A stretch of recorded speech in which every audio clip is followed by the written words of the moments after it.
everyone. I am here at the Kyle Pease Foundation, and I'm so excited to be sitting down with Zach Watson. So thank you so much for just sitting down with us and just having this discussion about the Kyle Pease Foundation and what you do here. Absolutely. So I'm going to start out. I'm just going to ask you a little bit to tell us a little bit about yourself, your hometown, your teams, your hobbies, education. This is how we always start out. So yeah, go absolutely. for it. So originally from a small town outside of Greenville, South Carolina called Simpsonville. So went there, grew up. I'm 29 years old, went to the University of South Carolina, got my undergrad there, and then also went and worked in the world for a little over a year. Then came back to the University of South Carolina, got my master's degree in sport entertainment management. Love Columbia, love the South Carolina atmosphere, and I'm a Gamecock at heart and always wanted to go there. So that's always been my thing. Sports was always my thing. I thought sports journalism was going to be where I wanted to go, and realized the camera wasn't really for me, and wanted to still be in and around sports, so kind of found this avenue and have run with it ever since. Very cool. Well, welcome to Georgia. Yeah. I went to Greenville once. Yeah. Beautiful, beautiful. The Everybody waterfalls, loves it. all it of looks a lot different than what it was when I lived there, Okay. but it's been a great boom. Yeah, and you graduated from two great programs. Mm-hmm. So, one great program Yeah. with one great school with two great That's programs. right. That's right. So we'll talk about that in a bit. Okay, so we're just gonna get into it. So can you currently work with the Kyle Pease Foundation, and it's here in Atlanta, Georgia. And how did you come to be in this position? Can you tell us a little bit about your journey and how you got to where you are now? Yeah, it's a great question. So when I was in school, was looking more in the facility side of management and sport management, and so worked in University of North Carolina at Charlotte, managing their football stadium and basketball arena and day-to-day operations there, whether it's events or football or basketball games or proms and all that kind of stuff. Moved that and then went to Carolina for my grad degree program. When I finished that, was looking for a job and also worked with a company that at that time was called Tailgate Guys, which then moved me into a company called Revel XP, which Tailgate Guys was bought out by during COVID in 2020. So in 2021, started with Tailgate Guys in Winston-Salem, North Carolina, in their headquarters there, working with Wake Forest, University of North Carolina, Chapel Hill, Duke, UNC Charlotte, App State, Virginia Tech, and NC State. So at the time, so we were managing a lot of their outside events and things like that, and any sort of tent needs. That was what we did. And that time, everybody was doing COVID tents. Everybody was doing social distancing spaces and things like that. So a lot of our day-to-day operations was focusing on the social distancing space at that time. And then once football season started to roll around, we signed the University of Georgia here in Athens. And so I got brought down from Winston-Salem to Atlanta to support that crew and opening up that office as well. We already had a presence here in Atlanta with Georgia Tech, the Falcons, and Atlanta United. But we moved into Athens and opened up that property in 2021. Okay, so that's what brought you here to Georgia. Mm-hmm. Absolutely. Welcome. Yeah. We love having you. Yeah, it's been fun. Yeah, so I read a lot about Tailgate Guys and Sport Business Journal, so that's pretty exciting to me because a lot of times students want to work with the Falcons, they want to do game day ops with the Braves or do something with the Hawks, but there's so much going on outside of the facility. So can you just speak a little bit about that, how that experience is so unique? Yeah, absolutely. So for those that don't know what Tailgate Guys does or what Revel XP is now, is their premium hospitality and tailgating. So if you go and you look at somebody at Georgia Tech where they're tailgating outside the stadium, they've got these big solid white tents and they've got all this tailgating food and music and DJs and all that kind of stuff. That was the company that I worked for, and that's what they did, is set up all these events and things like that. So a lot of event management, event planning, any sort of people management, things like that you learn to deal with, of everyday staff, game day staff, things like that. That was where I got into the working world and learned a lot. Yeah, and that you learn so many transferable skills in that setting, and we can't wait to hear about how those skills have transferred over to working here. Yeah. So your official title here is the Operations Manager at the Kyle Pease Foundation. What are your responsibilities here? That's a great question. When you work in the nonprofit world, no matter if you're working in nonprofit sports or you're working in the nonprofit sector, no matter where it is, you wear a multitude of hats. That's the same thing in sports. Like, your title could be facility manager at State Farm Arena down where the Hawks play, but you're also working with crews, you're working with cleaning crews, you're working with a lot of different people. And so that's what the biggest skill that I took from Tailgate Guys and Revel XP to what I do now. And so I'm managing volunteers, managing our event schedule, recruiting volunteers and athletes, and in-chair athletes is what we call our participants, managing our inventory system, and we have now 8 individuals with disabilities that work within the foundation, so managing a lot of that side of things and supporting them, and staff management. Well, there's a lot of different things that I have hats for. Just depends on what day is going on. Okay, very cool, very cool. So the Kyle Pease Foundation, for those of you that don't know about it, it's a foundation that works directly with people with physical disabilities. And the mission is to improve the lives of people with disabilities through sport and beyond. So how do you do that? And can you just talk a little bit more about the foundation, the mission, and your role in that? Yeah, absolutely. So we were started in 2011 by Brent and Kyle. So Kyle was watching Brent finish an Ironman in Louisville, Kentucky in 2010, which led to 2011 when they started the foundation. And Kyle saw others and was like, can somebody like me participate? How can I participate in sports? Always grew up a big Braves fan, big Falcons. I mean, when we're in here, we're talking about ball, always. Yeah. Some ball sport, whether right now it's baseball and dealing with the Braves and who's going on and what's going on. So it just depends on the time of year, but he wanted to get involved and find something that was for everybody to participate together. It wasn't just wheelchair basketball, it wasn't just wheelchair soccer, it was where he got to participate with everybody else and feel like everybody else. And so they started the foundation in 2011. I started here in 2022. And we've grown a good bit even since when I started here, basically with growing the events that we do, growing the service that we provide, staffing, including all of those kinds of things. We've grown quite a bit. Very nice. It sounds kind of, like I told you yesterday, I was with the Special Olympics Georgia, and we were talking about the Unified program. So pairing athletes with intellectual disabilities and students without intellectual disabilities. So that kind of sounds like that's kind of what you all do here. Very, very cool. And I've actually seen them. That's why I called them, or I emailed you all because I saw them running in a park during a walk, and I was like, what's going on? This looks so cool. So I love just seeing that unity with everybody coming together in just a public space. And so I've started to follow along a little bit more since then. So can you talk a little bit about physical disabilities, sport, and adaptive sports, like what you all offer here? I mean, I've seen the races, all of that, but I know that there's different programming. And I'm going to fix the light real quick because I didn't turn it on, so give me 1 second. All good. You tell me when you're ready. Yep, we're good. Okay. But so basically what we do in terms of the adaptive space is providing an opportunity for inclusion is the coined term, but it's giving them an opportunity, those individuals with disabilities. And Kyle has cerebral palsy with spastic quadriplegia, so he is fully wheelchair bound, has minimal movement that he's able to do on his own. He requires a lot of support, whether it is feeding or bathroom support or just moving in general. He has a little amount of ability to move himself within his own power wheelchair. There's a multitude of individuals that race with us that have a multitude of different abilities and diagnosis that they have. So it really just varies on the participant, on what we provide for them and how we provide it for them. We provide the equipment for them to participate. We provide the volunteers, the staffing in terms of other volunteers to get the equipment to and from a race.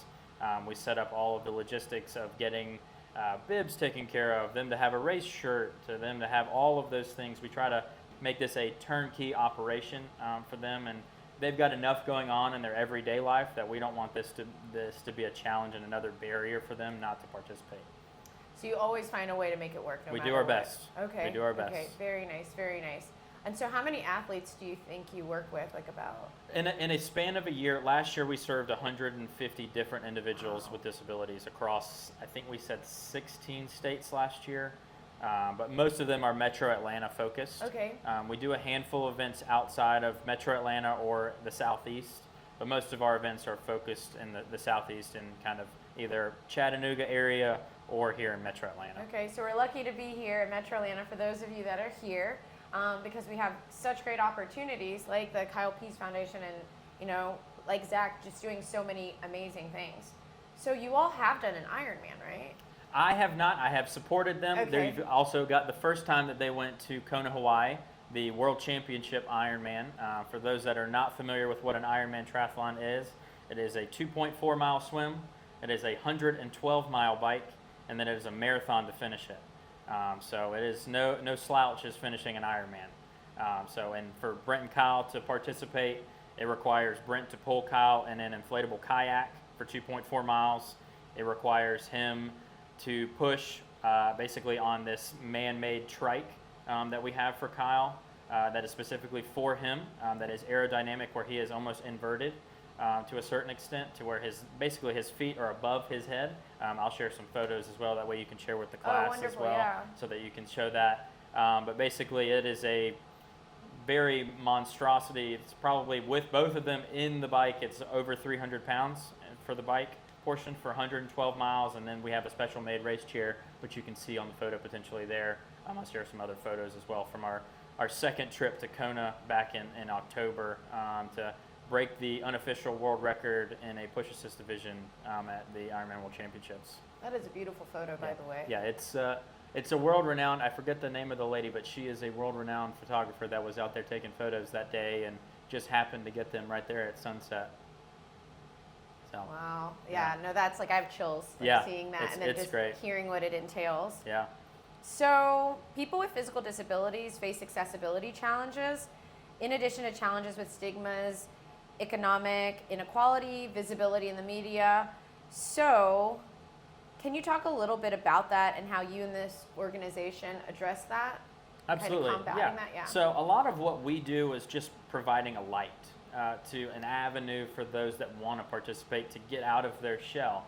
And so a lot of the time, especially volunteer-wise, our athletes are very active and want to participate because they want an avenue to express themselves, an avenue to meet new people. Because a lot of the time, if they're in school, they're confounded in a certain group of people within their class frame, comparative to if they come hang out with us, they can meet 100 different people every other Saturday whenever we're racing. So we have a huge group of a lot of like-minded individuals that we're growing with.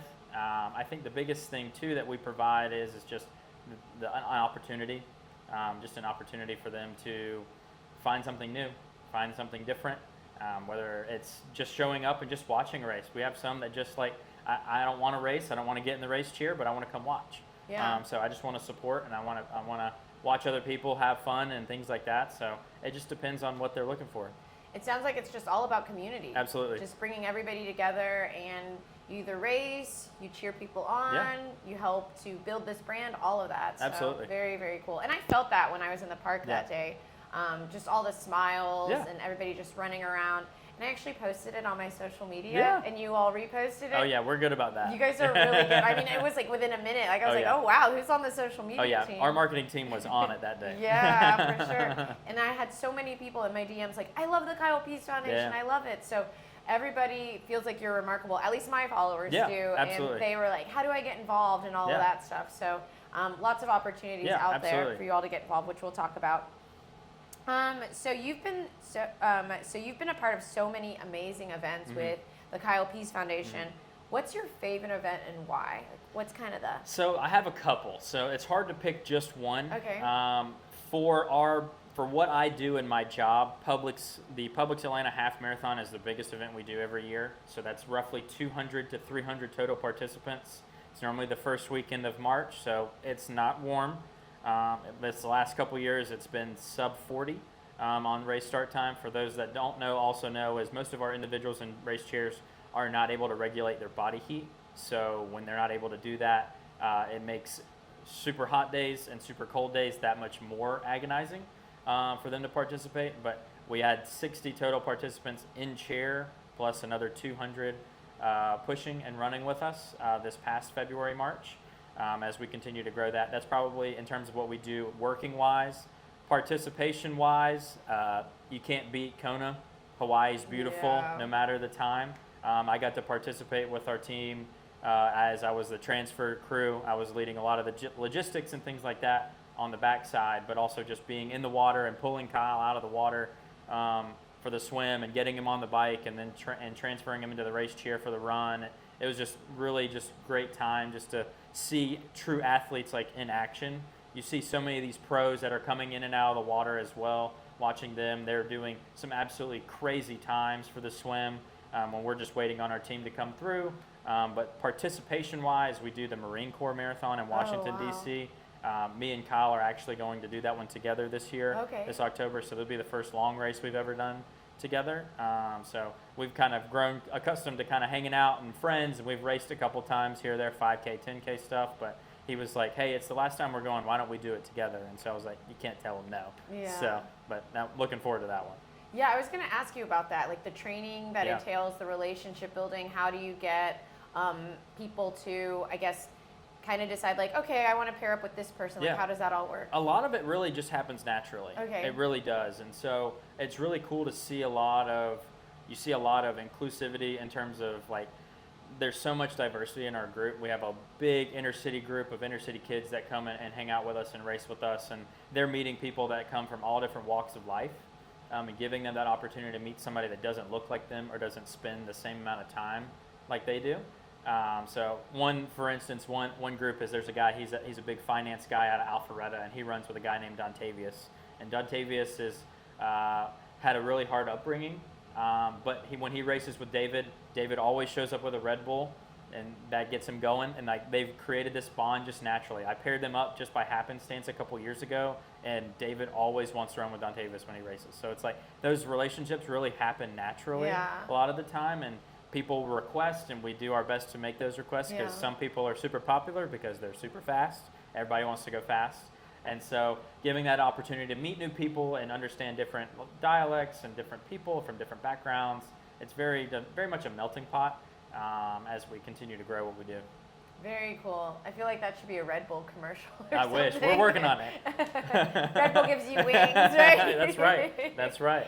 So to do this, you must have to train hard. You must have a schedule where you're kind of like running, swimming, doing all of that. Yeah. Right? So luckily, I am not much of a triathlete. I've done one, and I think I'm okay for a little bit. Okay. But I do our support. I support out there for all our triathletes. Go for it. I'm all for it.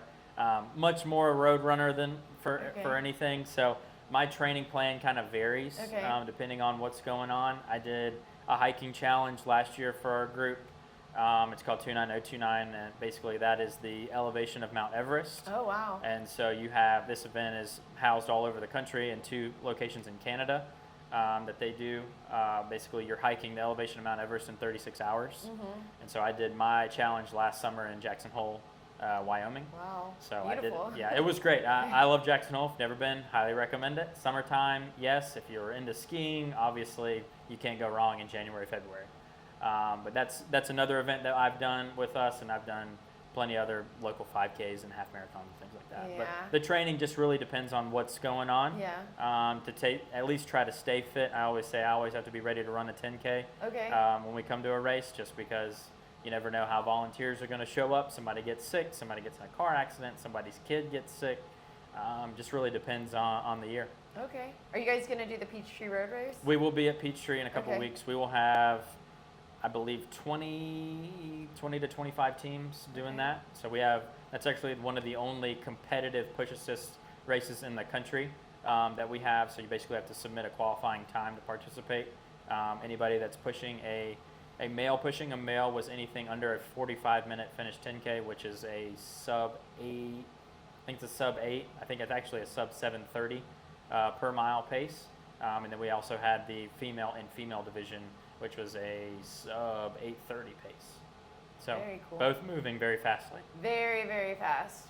And I will be there, but I will be on the sidelines cheering on all the runners because I am very out of shape these days. So this is inspiring me. Maybe next year or something I'll get to that point. But right now, my endurance, no, not Got there. to start somewhere. Got to start somewhere. That's right. Maybe that's why we're sitting down. Maybe you're giving me motivation right you now. Never know. Yeah. And it's not always about the finish time. Just getting across the finish line is big accomplishment. Yeah. Huge. I mean, I just want to be able to run the whole time and not have to stop. I mean, just get through it, actually. Yeah. At this point, just get through. Cross the finish line, start, then you can build yourself to the next base. Exactly. Yeah. Motivation. There you go. Okay. So we talked about some of the challenges and also to the amazing events that you're a part of. And can you tell us, we're going to switch gears here, a little bit about your major. So I know you were a sport management major at South Carolina. They have a great sport and entertainment program. And you received your bachelor's and your master's there. So how was that knowledge helpful for you in like the experiential learning opportunities you had as far as like volunteering, interning, to prepare you for the trajectory from tailgate guys to here? Yeah, I think the biggest thing as a student in this industry is you have to put yourself out there. You're in a melting pot of sport, and there are so many other programs trying to get in here. So take advantage of where your connections are. Get connected with your professors. That was one thing that was super important for me. Is that's how I got my job at UNC Charlotte. Was a professor that I didn't even actually have. I just had a conversation with him between classes just by happenstance, and he put in a good word for me with a guy that also went to South Carolina. So a lot of that is internal in terms of like where you go to school. Sometimes that benefits. So if you see somebody that has KSU, that gives you a leg up most likely. So use that to your advantage when you're looking for volunteer opportunities, internships, jobs, and career fields. Like use that to your advantage when you're moving forward. But I think the biggest thing too was just the relationship building with outside of the classroom, building with your people that are in your classes, people that are not necessarily in your classes but in your major, but also people that are a little bit ahead of you. Also seeing like where they're going. Like I had a bunch of people that were going to Metro Philly, people were going to New York, like we're in these big metropolitan areas and meeting people and going to these conferences and going to all these different things. And you're not going to be able to go to everything. I think that's the big misconception of like, oh, I got to go to this conference in Vegas. I got to go to this conference in Charlotte. I got to go to this conference in Nashville. Like, you don't have to go to everything. You're not going to be able to do everything. Have that understanding of pick and choose where you want to be, where you feel called to be. That could be in sales. There's a lot of opportunities in sales. If you want to go into marketing, if you want to go into the social media side of things, if you want to be back of house dealing with staffing in terms of security, that's a lot of like what I did to get into the field of managing security staff and managing just people. And you learn a lot just meeting new people and seeing how they do things and how they manage and learning a lot of things there. Yeah, no, that's great advice. So networking, so with all our speakers, that's been a constant reminder, but I think you pointed out a really good thing. It's not about all these conferences you go to and all these things like people are saying, oh, go to this teamwork online conference here, go here, go here. It's just a conversation that you have and really building that relationship. I can say I've been teaching for like 12 years, maybe longer, I don't know, a long time, y'all. But I probably have had less than 100 students, so that's like averaging about 10 a year, that come to my office and actually like have that conversation. But those that do come and take the time to just come talk to me about, hey, this is what I want to do. Can we figure out how I can get there? I really do sit down and talk to them. So if you're willing to reach out to somebody, they're not going to say no. Yeah. So just like what you were talking about. And I think too, on top of your point, don't make it a transactional relationship. Like go in and don't just be like, hey, can you help me with this? Like have a conversation and get to know them as a professor and as a person. Like that potentially is going to make them want to go the extra step of like, hey, I'm not having any luck finding an internship for this summer. Can you help me? Then maybe she's got it. Maybe you've got a connection with somebody. Maybe this professor knows a professor in Phoenix that's got a connection at Arizona State or whatever. If you're trying to stay in the collegiate spectrum, there's a lot of opportunities, things like that. Don't limit yourself as well. Don't limit yourself to just one school or one sport. I would also say don't go into your favorite sport. It will ruin it for you. Oh, yeah. Don't go into your favorite sport.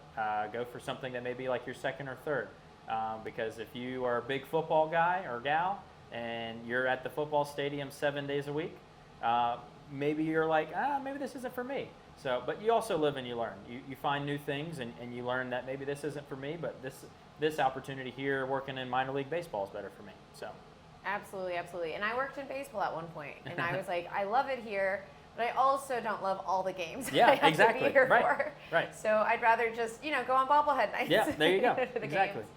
So you work here with people with physical disabilities. Yeah. How did you, prepare for that? Did you take any classes like with social issues in sport or like conversations or volunteer opportunities so that you would have kind of a baseline for working with this population? I came in it a little bit differently. My best friend growing up, his younger sister has Duchenne's muscular dystrophy, and so I've been kind of in and around the special needs space for quite a long time and wanted to find something at some point where I could give back. And so luckily when I was looking for a transition from Rebel XP and Tailgate Guys, this opportunity was available and kind of more or less fell in my lap almost.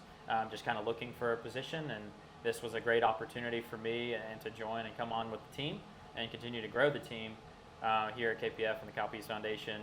But yeah, it really just was kind of natural, I guess. I think the biggest stigma or kind of words that come into play is like just being afraid of doing the wrong thing. Okay. Being afraid to ask a question or clarify something. If you're not sure, don't hesitate to ask somebody. A child may be a little bit different to ask that question if you're talking to somebody at a school age individual with disabilities, but maybe talking to a parent. Be like, hey, how do I, like, am I doing this wrong? I want to make sure I'm doing it right. If you come at it with a sense of humbleness and you're like trying to understand the situation, no matter what's going on, and you just want to come and be helpful and learn and understand, most people in this space are more than understanding. Like if you're willing to learn, they're going to help you.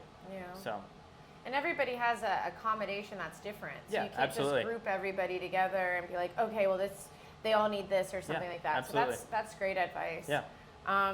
Okay, so I mean, you've honestly answered like all the questions I have. I just have a couple more Yeah, for absolutely. you, and then we'll wrap this Let's do up. it. So we did talk a little bit about professional organizations before. Well, that's one of the questions, but and you did mention it. But do you have anything you would say? Read about this, or follow this organization, or go to this conference that you think would be really helpful for somebody that maybe wants to be in a position like you are today. You know, in terms of conferences, I'm not a huge proponent of them in personal.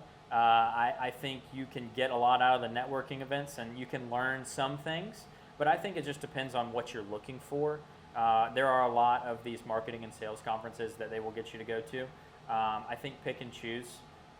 There's a handful of conferences we had in Columbia when I was at school that was put on by the organization, by the university, that was really easy to participate.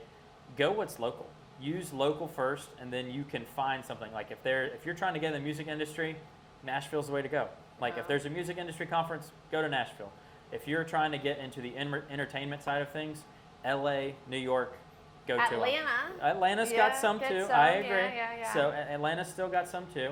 So use what you know and where you've seen things necessarily not always work, but have an opportunity to work. Go with that. Go with your gut. Trust your gut a little bit, and then figure out from there what the next steps may be. And you may catch a little bumps and bruises along the road, but that's the learning part of finding a career in sports. Great. Yeah, thank you for that advice. That's great advice. So with that being said, is there anything else you feel like you want to add to this conversation before we wrap it up? I think I mentioned it earlier. Don't limit yourself. I think a lot of people get into the sports world thinking that, oh, I'm going to get in sports and I'm going to go get to work alongside the biggest stars at the Yankees, or I'm going to go get the biggest stars at the Braves or the Falcons or whatever sports team you may name it. Don't limit yourself to just doing something there so you can get to meet your favorite players, because that's not always going to be the best outcome for you. I've seen it work. I've got to meet a lot of great players. I got to meet Chipper Jones one time. I got to meet John Smoltz. For those that are big Braves fans, you know who those are. I've got to meet a handful of coaches that are some highly seasoned coaches, Kirby Smart, Josh Heupel at University of Tennessee, things like that, working in the athletics and college side of things. You get to meet a lot of people. But don't limit yourself to just doing one specific thing. When you're in school now, intern with the athletic department and learn marketing. But if you want to intern and also maybe go volunteer security for a soccer game, like go learn that side of things. People are more than willing to help you, and if you ask questions, maybe not ask it when you first show up for your check-in at volunteer, but like, hey, after, like when you're checking out for your volunteer shift, be like, hey, can I grab a cup of coffee with you and ask you some questions? I'm really interested in potentially moving forward with this as like a potential career path. Like those things, like people want to help you in sports because there's so many opportunities, and everybody else needed help. I know I needed it when I was getting into the sports world. So don't take it for granted, the people that are in your corner already. Yeah, and I think you brought up a great point with rapport. Don't make it transactional. Yeah. You know, when you check in, give yourself a little bit of time, right? To get that experience, to go volunteer, to meet those people, to build those relationships, and then come in with the questions. So I think that's some great advice. Okay, and so last one, I promise. Yeah, all good. But how do those watching right now, how do they get involved with Kyle Pease Foundation? That's great. There's a couple different opportunities. You can go check us out at the KylePeaceFoundation.org. Anything and everything on all of our social medias. Instagram is where we're really vibe. So if you want to get anything in terms of content, go check us out there. We do a pretty good job on Instagram and Facebook. A lot of our content, if you want to come see what it looks like before you want to sign up, you can just go check out the website and sign up for any event that you're interested in. You can also reach out to me as well. I'll give my contact info to your teacher here and Miss Professor. Hey guys, I got you. But I'll get my contact info for those that have questions that follow up and want to get involved, or just have other questions about getting into the sport industry. I'm happy to support and help. Very nice, very nice. And we actually just met each other today. Yeah. So this interview is very fresh. I'm learning a lot about the Kyle Pease Foundation. Like I said, I've heard about it. I have a colleague that works very closely with you all. I saw them running in the park, and I'm just so excited for this interview to learn more, and then also to share that knowledge. And for all of us, just to kind of volunteer our time and just creating more visibility. Like I said, they reposted me, so that's what really got me on the bandwagon. So they'll repost you too, I'm sure, if you go to an event. That's right. Well, thank you guys so much for tuning in, and thank you so much for sitting with us. Absolutely. Yeah. Thank you for having me.